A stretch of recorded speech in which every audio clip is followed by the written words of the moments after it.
सतगुरु रूपी प्यारी सात संगत जी, प्यार और सत्कार से कहना धान निरंकार जी। सबसे पहले सतगुरु माता जी निरंकारी राजपिता जी का शुक्राना करते हैं, जिनके हमें लगातार आशीर्वाद मिल रहे हैं और इसी तरह हम सबको आशीर्वाद मिलता रहे, यही सतगुरु के चरणों में अरदास करते हैं। शुक्राना करते हुए, आशीर्वाद लेते हुए दासी ये विचार रखने जा रही है। आप ये विचार प्रवान करें, अगर कोई गलती हो जाए तो क्षमा करें। सात संगत जी, ये जो स्टोरी है, इस स्टोरी द्वारा हमें यही लेसन सीखने को मिला है कि जैसी संगत इंसान करता है वैसा ही उस पर रंग चढ़ता है। सज्जन का संग करने वाला सज्जन बन जाता है और दुर्जन का संग करने वाला दुर्जन बन जाता है। जैसी संगत वैसी रंगत। कहते हैं कि हकीम लुकमान जब जीवन की अंतिम सांसें गिन रहे थे, तब वह अपने बेटे को आखिरी प्रेरणा देना चाहते थे। इसके लिए उन्होंने एक दिन अपने बेटे को अपने पास बुलाया। बेटा जब रूम में आया तो हकीम लुकमान ने धूप दान की ओर इशारा किया।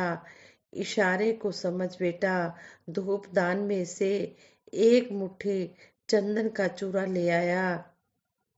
उसके बाद लुकमान ने दूसरा इशारा किया।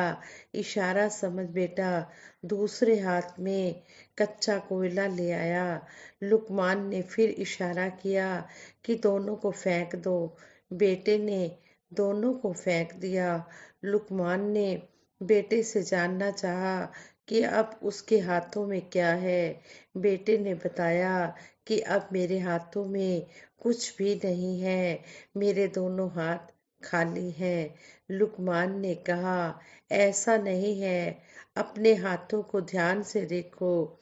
बेटे ने जब अपने हाथों को ध्यान से देखा तो उसने अनुभव किया कि जिस हाथ में चंदन का चूरा था वह अब भी खुशबू बिखेर रहा है और जिस हाथ में कोयला रखा था उसमें अब भी पहले की तरह कालिक नजर आ रही थी।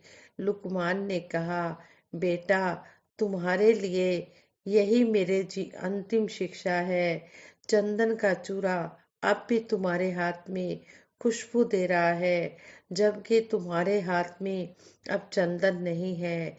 कोयले का टुकड़ा तुमने हाथ में लिया तो तुम्हारा हाथ काला हो गया और उसे फेंक देने के बाद भी तुम्हारा हाथ काला ही है। इसी तरह है, दुनिया में दो प्रकार के लोग हैं। कुछ चंदन की तरह होते हैं जिनका जीवन स्वयं भी खुशबूदार होता है और वे जहाँ भी जाते हैं वहाँ महक ही फैलाते हैं। ऐसे गुणवान लोगों के साथ जब तक रहो तब तक हमारा जीवन महकता रहता है और इनका साथ छूट जाने पर भी वह महक हमारे जीवन में जुड़ी रहती है। दूसरे ऐसे लोग होते हैं जिनके साथ रहने से भी और साथ छूटने पर भी जीवन कोयले की तरह काला होता है। हकीम का बेटा अपने पिता की इस बात को समझ गया कि अगर हम अच्छों की संगत करते हैं तो अच्छे बन जाते हैं और अगर हम बुरे लोगों की संगति करते हैं तो हम बुरे बन जाते हैं। इसलिए हमें सतगुरु बार बार समझाते हैं कि हमने सत्संग से जुड़ना है, सत का संग करना है, संतों महापुरुषों का संग करना है। संतों महापुरुषों का संग करने से मन में अच्छी अच्छी बातें आती हैं, मन में अच्छी सोच बनती है और जीवन सुंदर बनता है। लेकिन कहते हैं कि बुरे लोगों का संग करने से बुरे लोगों का संग करने से कुछ भी हासिल नहीं होता, बुराई ही मन में पनपती है।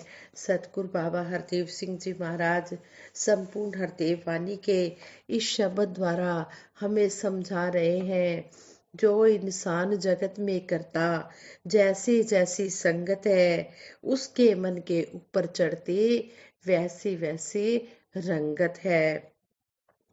सज्जन का संग करने वाला सज्जन ही बन जाता है, दुर्जन का संग करने वाला दुर्मत को अपनाता है।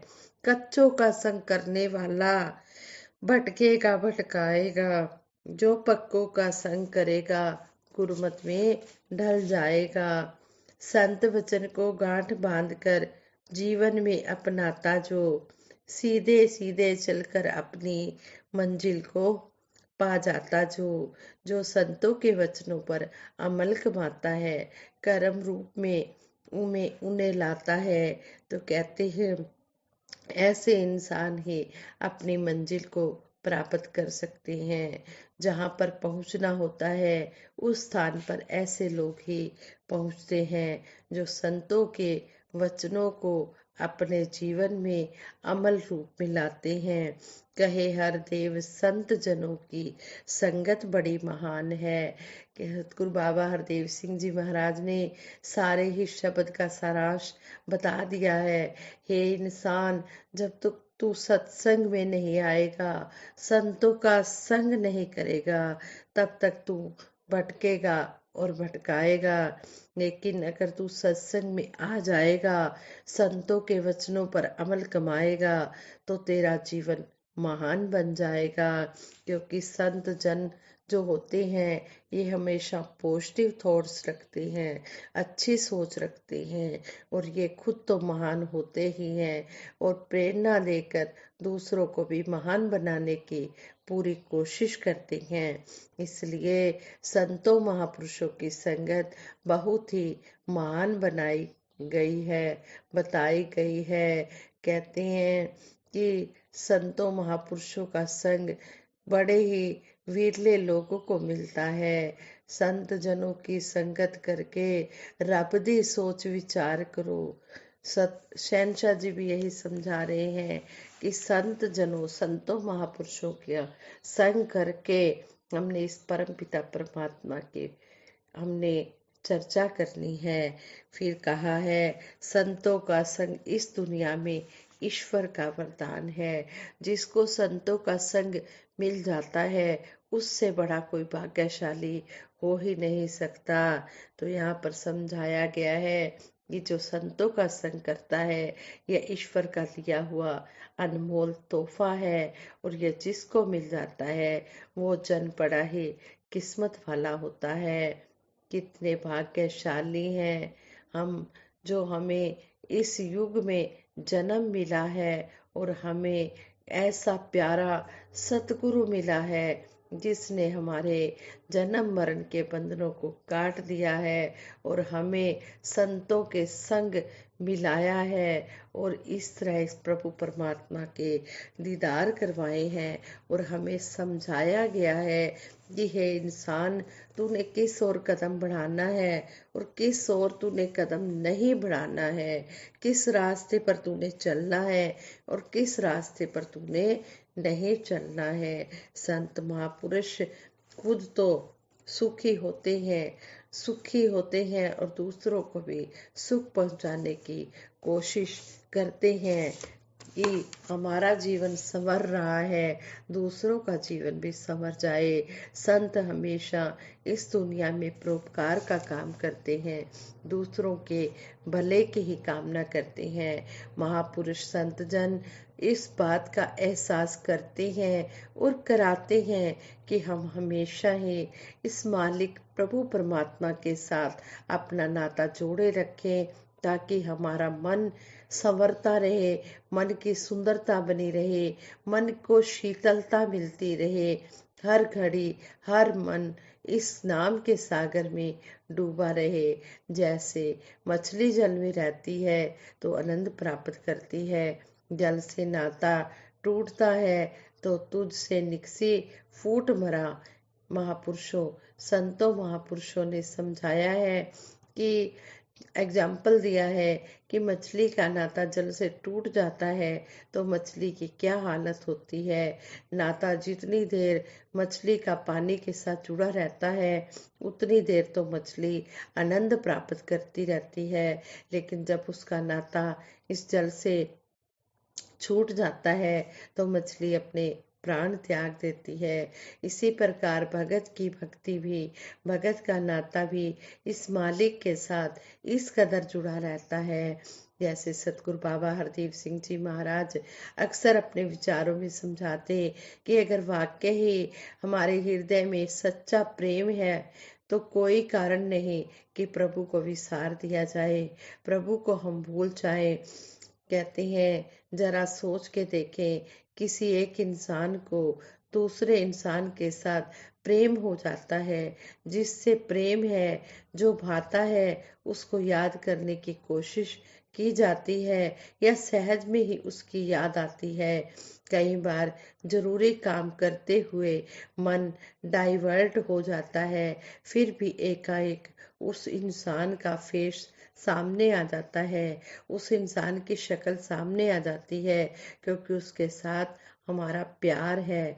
किसी को कहना नहीं पड़ता कि उसे क्यों भुलाया है, उसे याद कर ले। नहीं, वहाँ प्रेम है, मन में तीव्रता के साथ, तेजी के साथ चाहत बनी हुई है। अगर वाकई ही प्रभु से हमारी इतनी चाहत है तो फिर क्यों औरों को याद कराना पड़ेगा कि भजले रे मन, वहाँ तो सहज में ही याद आएगी। और यह भी नहीं कि वैसे तो बुलाया हुआ है, लेकिन कोई मुश्किल और दुख की घड़ी है तब याद आएगी। इस तरह एक भगत जो वाकई ही इसके प्यार में डूबा होता है, वह वाकई ही इसके रंग में रंगा होता है। इस प्रकार इस कदर मन की अवस्था होती है कि हमेशा ही इसके साथ जुड़ा रहता है। यह नहीं कि इसके साथ जुड़ने के लिए कोई कारण बने। ऐसी घटनाएं जो जीवन में आती हैं वो कारण बने इसके साथ जुड़ने के लिए। भक्तों को इसका एहसास आठों पहर बना रहता है। इसलिए कबीर दास जी ने भी कहा है, दुख में सिमरन सब करें, सुख में करे न कोई। कहा गया है कि इसका एहसास अगर हमें बना रहे तो फिर आनंद भी जीवन में बना रहता है। मन को भी सुंदरता मिलती जाती है। मन को सुंदरता मिल गई तो फिर जीवन सुंदर हो गया। इसलिए मन को ही बार बार कहा जाता है, जहाँ दूसरों के मनों को कहा जाता है वही कहा जाता है कि औरों के मनों से पहले अपने मन को सुंदर बना लिया जाए। अगर मन जाग जाता है तो फिर वाकई ही मन सुंदर बन जाता है, आनंद मिल जाता है। ऐसे सुंदर मन वाले हमेशा यश के पात्र बनते हैं और साथ ही औरों के लिए भी कल्याणकारी बन जाते हैं, क्योंकि मन सुंदर हो गया तो जीवन सुंदर हो गया। सुंदर जीवन ने जितनी प्रेरणा दी उतनी बोलों ने प्रेरणा नहीं दी। सुंदर जिया गया जीवन बहुत ही असरदायक हुआ करता है, जो कि बोल भी उत्तम होते हैं। भक्ति के ऊपर आधारित जो प्रेरणादायक वचन है, उन बोलों की भी कीमत अवश्य है, लेकिन अगर उसके साथ जीवन की, मन की सुंदरता नहीं, केवल बोल रह जाते हैं तो फिर उसका असर भी नहीं रहा करता। इसलिए महापुरुष संत जन इस प्रभु निरंकार के साथ खुद भी जुड़े रहते हैं, औरों को भी इसके साथ नाता जोड़ने के लिए यत्नशील रहते हैं, प्रयास करते हैं, प्रचार करते हैं, ताकि सभी इसी के साथ जुड़ जाए। साथ संगत जी, सतगुरु बार बार इंसान को अलर्ट करते हैं कि आपने अच्छे लोगों की संगत करनी है, आपने सत्संग में आना है, संतों महापुरुषों का संग करना है। आज के विचारों का जो टॉपिक है वो यही है, जैसी संगत वैसी रंगत। जैसी इंसान संगत करता है वैसा ही उसके ऊपर संग चढ़ जाता है, रंग चढ़ जाता है।